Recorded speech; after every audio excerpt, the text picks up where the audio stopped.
আল্লাহর সঙ্গে সম্পর্ক মজবুত হলে দুনিয়ার অনেক সম্পর্ক সহজ হয়ে যায়।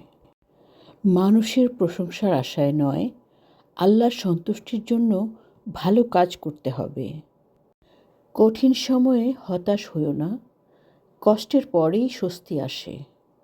যে সিজদায় শান্তি খুঁজে পায়, দুনিয়ার কোনো বিলাসিতা তার মন কাড়ে না। ক্ষমা করো, যেমন তুমি আল্লাহর ক্ষমা চাও। ক্ষমা করতে শিখো, মহান আল্লাহ ক্ষমাশীল। সৎ পথে চললে দেরিতে হলেও আল্লাহর সাহায্য অবশ্যই আসে।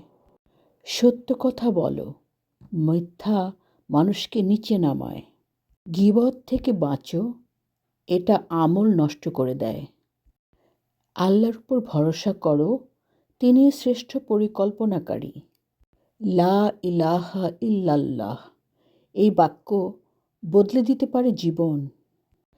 আল্লাহ তোমার জন্য যা নির্ধারণ করেছেন সেটাই উত্তম। সৎ পথে চলো, আল্লাহর রহমত সাথে থাকবে। জীবন ক্ষণস্থায়ী, প্রতিদিন আল্লাহকে স্মরণ করো। দুনিয়ার অনেক কষ্ট এক সেজদায় হালকা হয়ে যায়। হৃদয় পরিষ্কার রাখো, আল্লাহর আলো ঢুকবে। ইসলাম শুধু ধর্ম নয়, এটা জীবন ব্যবস্থা। সব কিছুর চাবিকাঠি আল্লাহর হাতে। ভরসা রাখো, আল্লাহ জানেন কখন তোমার জন্য কি ভালো।